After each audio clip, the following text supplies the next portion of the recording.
Assalamualaikum warahmatullahi wabarakatuh. Di sini kami akan membahas tentang bab 1 dan 2 mengenai sedimentologi dari buku Gary Nichols yang berjudul Sedimentology and Stratigraphy. Yang pertama, perkenalkan, nama saya Wafa Aulia Hafizah Safa dengan NIM 11121101115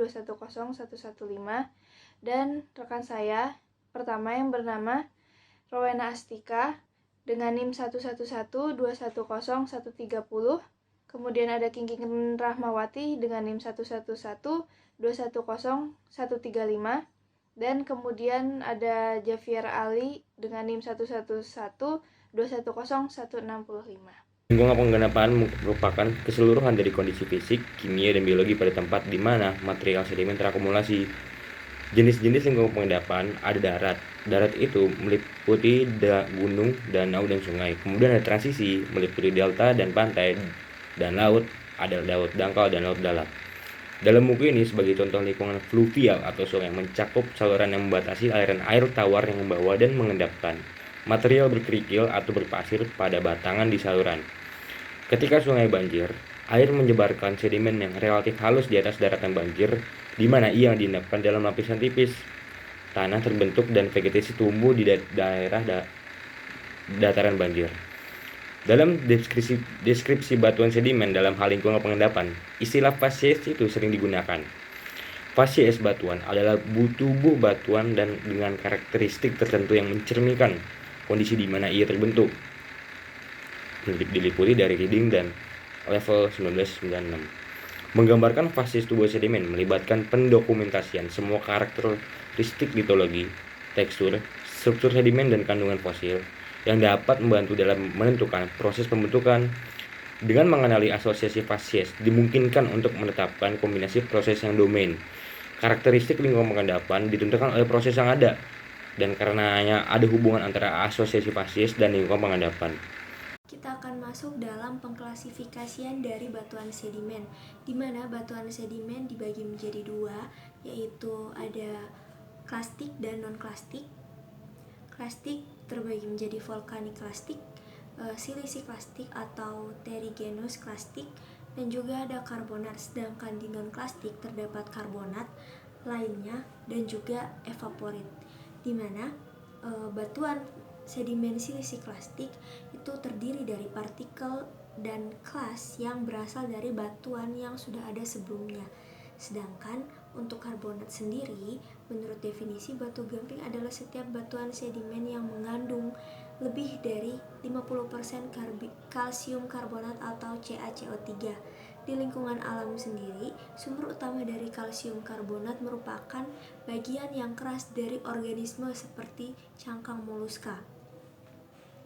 Batu gamping sendiri merupakan 10-15% dari batuan sedimen dalam urutan atau sumber stratigrafi. Selanjutnya ada evaporit. Evaporit adalah endapan yang terbentuk dari pengendapan garam dari air karena penguapan. Sedangkan sedimen vulkanik klastik ini adalah produk dari letusan gunung api atau hasil dari runtuhnya batuan vulkanik. Sedangkan untuk sedimen yang lainnya itu terdiri dari batuan besi sedimen fosfat, organik deposit atau batu bara dan serpi minyak, dan juga rijang. Nah, selanjutnya kita akan masuk dalam apa sih perbedaan dari sedimen dan juga batuan sedimen. Nah, batuan sedimen ini merupakan sedimen yang sudah mengalami proses litifikasi atau proses pembatuan, di mana lanau dan juga pasir ini merupakan agregat lepas. Dan untuk penamaan batuan sendiri, dari batu lanau, batu pasir itu ditambahkan sebagai akhiran dengan kata pertama batu. Misalnya lanau menjadi batu lanau. Nah, untuk lebih lanjutnya kita akan bahas tentang skala atau skema Wentworth, di mana ini adalah skema yang paling luas yang digunakan untuk klasifikasi agregat materi partikulat, atau yang pembagian pada skala ini dibuat pada dasar dari dua faktor. Misalnya, pasir sedang berbutir berdiameter 0,25 hingga 0,5 mm. Pasir kasar butirnya 0,5 sampai 1 mm dan sebagainya. Skala ini dipilih karena pembagian ini tampaknya mencerminkan distribusi alami partikel sedimen dan cara sederhana dapat dikaitkan dengan memulai dengan besar blok atau butiran yang berulang kali memecahnya menjadi 2 bagian. Selanjutnya, kelas yang berdiameter lebih dari 2 mm dibagi menjadi granul, kerikil, kobel, dan boulder. Kerikil yang terkonsolidasi disebut dengan konglomerat. Nah, komposisi dari kerikil dan konglomerat ini apa? Deskripsi yang lebih lengkap tentang sifat kerikil atau konglomerat ini dapat diberikan dengan mempertimbangkan jenis dari kelasnya. Nah, jika semua kelas memiliki bahan yang sama, atau misalnya semuanya terdiri dari granit, nah, konglomerat itu dianggap monomik. Sedangkan konglomerat yang polimik adalah yang mengandung klastik dari banyak litologi yang berbeda. Dan terkadang istilah oligomik digunakan di mana hanya ada 2 atau 3 tipe klastik yang ada.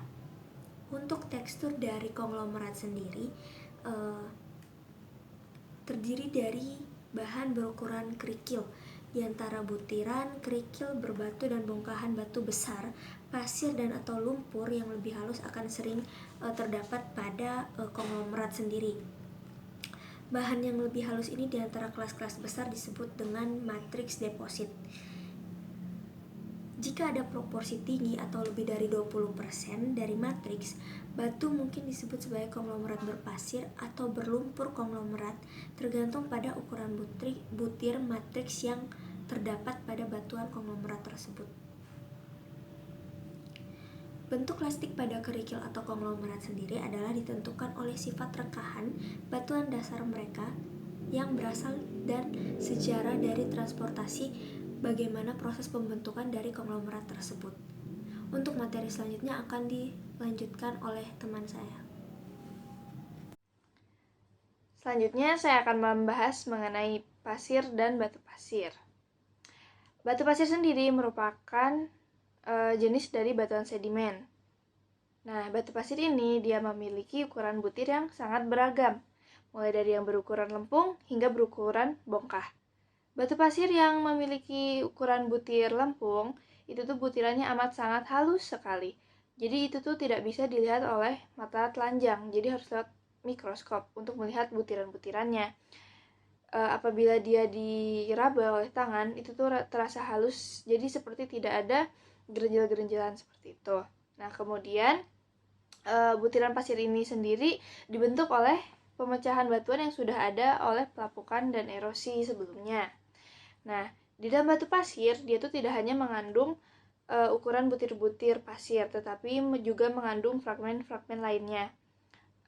Yang utamanya tuh ada kuarsa. Batu pasir ini dominan biasanya memiliki kandungan kuarsa yang amat sangat banyak, yang dimana kuarsa ini menempati kekerasan 7 dalam skala Mohs, yang artinya kuarsa ini merupakan mineral yang resisten dan sangat stabil terhadap kerusakan kimia di permukaan bumi.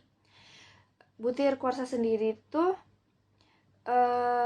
merupakan mineral yang tidak dapat menyerap air. Maksudnya tidak bisa terlalu menyerap air, begitu. Kemudian selanjutnya ada feldspar. Nah, feldspar ini dalam batuan sedimen biasanya tuh tidak banyak batuan sedimen yang memiliki kandungan feldspar. Feldspar ini biasanya banyak dimiliki oleh batuan beku.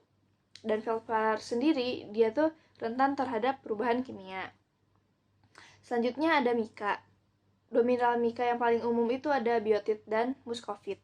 Dan ini tuh relatif melimpah sebagai butiran detrital di batu pasir. Meskipun muskovit tahan terhadap pelapukan, tapi sebagian besar itu tuh berasal dari batuan beku granitik. Oke, selanjutnya ada mineral lain-lainnya. Mineral lainnya dalam jumlah besar di dalam batu pasir. Dan biasanya tuh kalau di batuan pasir, mineral yang banyak tuh banyak dikandung oleh batu gamping kakarnit. Nah, itu tuh di situ banyak sekali mineral-mineral asingnya daripada kandungan-kandungan fosilnya, tapi bisa jadi juga seimbang. Kemudian sebagian besar mineral umum dalam batuan silikat beku, misalnya itu olivin, piroksen, dan amfibol. Dan selanjutnya, batu pasir itu memiliki fragmen yang lain. Pertama itu ada fragmen litik. Fragmen litik ini merupakan pemecahan batuan beku, metamorf, dan sedimen yang sudah ada sebelumnya, berbutir halus hingga sedang, dan itu menghasilkan fragmen berukuran pasir. Fragmen litik berukuran pasir hanya ditemukan pada batuan yang berbutir halus hingga sedang. Jadi untuk batuan yang memiliki butir pasir kasar, sangat kasar, krakal, kerikil, bongkah seperti itu tidak mengandung fragmen litik karena sangat kasar. Selanjutnya ada fragmen sekis. Fragmen sekis ini merupakan hasil dari tekanan. Nah, kemudian itu tuh menjadi reorientasi atau tumbuh keselarasan tegak lurus terhadap medan tegangan, maka muncullah fragmen sekis. Selanjutnya ada partikel biogenik, yaitu potongan kecil kalsium karbonat yang ditemukan di batu pasir ini biasanya merupakan cangkang moluska. Ya, jadi itu kayak cangkang-cangkang hewan yang seperti sudah menjadi fosil. Dan organisme lain yang memiliki bagian keras berkapur atau sudah mengandung chitin.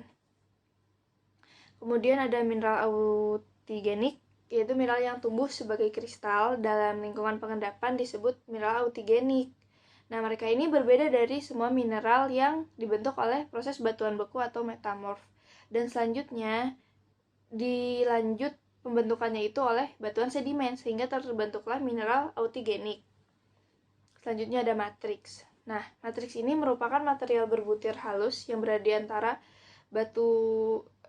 di antara butiran pasir di batuan sedimen. Dalam pasir dan batu pasir, matriks biasanya berukuran lanau dan lempung.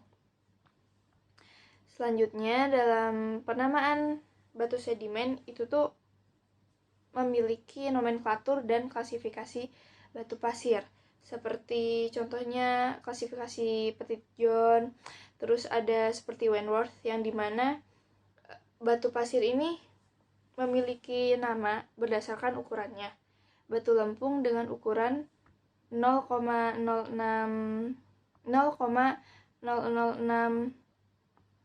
mm. Selanjutnya ada batu lanau dengan ukuran 0,06 mm sampai 0,04 mm. Dan yang paling tinggi itu adalah ukuran bongkah dengan ukuran lebih dari 256 mm. Kemudian untuk menganalisis batu pasir, kita pun harus melakukan beberapa tahapan. Dalam menganalisisnya, kita tuh yang pertama tuh harus melihat warnanya, warna fresh dan lapuknya. Nah, kemudian setelah itu kita harus melihat struktur. Strukturnya itu seperti apa? Bisa kita lihat masif, perlapisan, graded bedding, atau inverse graded bedding, dan sebagainya. Nah, struktur ini pun dapat mengidentifikasi bagaimana batuan itu bisa terbentuk. Selanjutnya ada cleavage. Kita tuh juga bisa melihat belahan, yang dimana belahan dalam suatu batuan itu bisa menjadi pembeda mineral satu dan yang lainnya. Lalu kita dapat melihat tekstur. Teksturnya itu berupa ukuran butir. Ukuran butirnya itu seperti apa? Pasir sangat halus kah? Pasir halus, pasir sedang, pasir kasar, atau pasir sangat kasar. Dan selanjutnya kita juga bisa melihat bagaimana sortasi batuan tersebut. Apakah dia tersortasi dengan baik, sortasinya agak baik, atau sortasi buruk. Itu tuh bisa dilihat dari butiran-butiran yang terdapat di batuan tersebut. Kalau butirannya relatif sama semua, berarti dia tuh tersortasi dengan baik. Tapi kalau butirannya ada yang berukuran sangat besar, terus ada yang kecil banget, ada yang sedang, nah itu berarti dia tersortasi secara buruk atau poorly sorted. Nah, selanjutnya kita tuh juga harus melihat bentuk butirnya itu seperti apa. Ada rounded, angular, yang menyudut, atau ada pula yang berbentuk sedikit menyudut. Nah, seperti itu. Dan selanjutnya kita pun bisa melihat dalam batuan sedimen itu ini mengandung fosil atau tidak. Kalau di batuan sedimen, biasanya yang mengandung fosil itu terdapat pada batuan sedimen yang memiliki butir-butir yang halus hingga sangat halus. Jadi kayak di lempung, di batu pasir halus atau sangat halus. Mengapa demikian? Karena batu pasir itu yang sangat halus, mereka kan partikelnya sangat rapat dan halus, sehingga untuk proses perusakannya itu terhindar karena emang mereka memiliki partikel yang halus, tidak kasar. Dan selanjutnya kita bisa melihat komposisinya.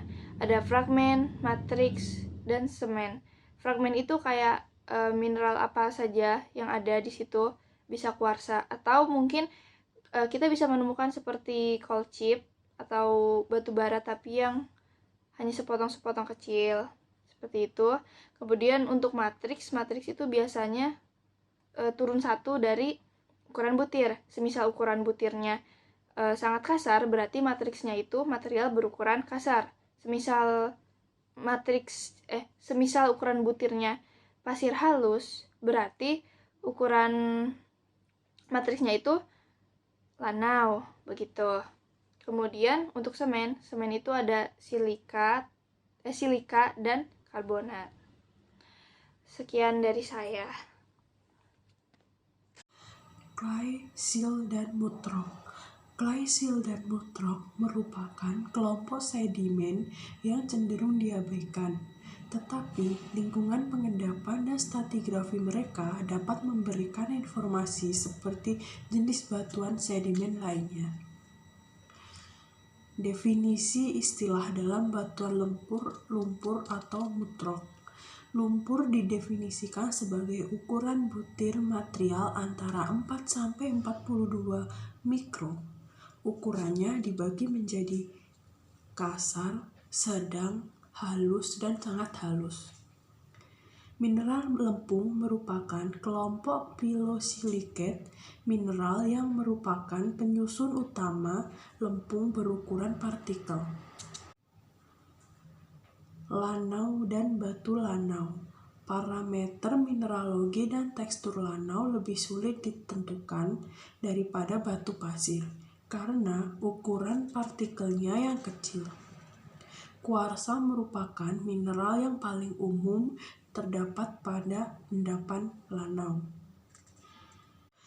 Mineral lempung umumnya terbentuk sebagai produk pengurai feldspar dan mineral silika lainnya.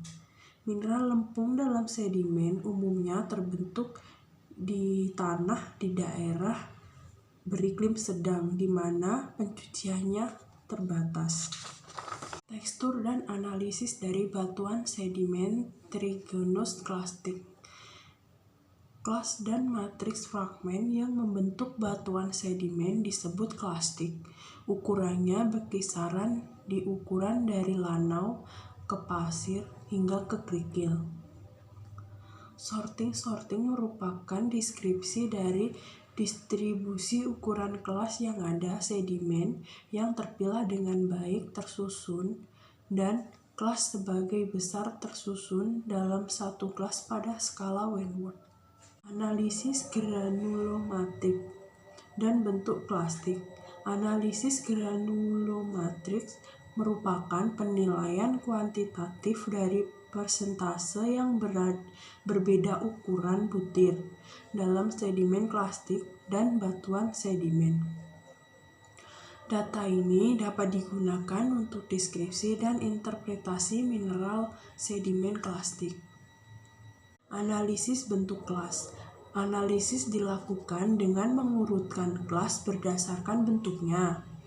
Kontrol utama pembentuk kerikil adalah bentuk material yang terkikis dari batuan dasar di daerah sumber. Analisis bentuk kelas adalah yang paling informatif tentang karakter batuan di daerah sumber dan memberikan sedikit informasi tentang lingkungan pengendapannya. Trigenus material klastik. Sebuah sedimen klastik trigenus atau sedimen batuan dapat digambarkan memiliki derajat kematangan tertentu. Hal ini mengacu pada sejauh mana material telah berubah jika dibanding dengan material batuan dasar yang menjadi asalnya. Tekstur maturity. Tekstur sedimen atau batuan sedimen dapat digunakan untuk menunjukkan tentang suatu erosi, transportasi, dan syarat pengendapan. Penentuan dari maturity tekstur suatu sedimen paling baik diawali oleh diagram alir. Maturity mineralogi. Maturity komposisi merupakan ukuran proporsi material tahan atau stabil yang ada dalam sedimen. Proporsi klastik yang sangat tahan seperti fragmen litik, kuarsa, dan silika. Dalam batu pasir dibandingkan dengan jumlah batu pasir yang kurang tahan. Batu pasir dikatakan maturity komposisinya jika proporsi butir kuarsa sangat tinggi. Siklus batuan sedimen. Butiran mineral dan klastik litik terkikis dari batuan beku seperti granit diangkut oleh beberapa proses ke titik di mana mereka diendapkan untuk membentuk akumulasi sedimen klastik. Materi yang dibentuk dengan cara ini disebut sebagai siklus pertama deposit karena telah terjadi suatu siklus erosi, transportasi, dan pengendapan. Setelah sedimen ini telah terlitifikasi menjadi batuan sedimen, kemudian memungkinkan untuk terangkat oleh proses tektonik dan mengalami erosi, pengangkatan, dan pengendapan kembali. Sedimen klastik dapat hilang melalui banyak siklus sedimen dengan masing-masing waktu kematangan mineralogi dan tekstur dari detritus klastik meningkat.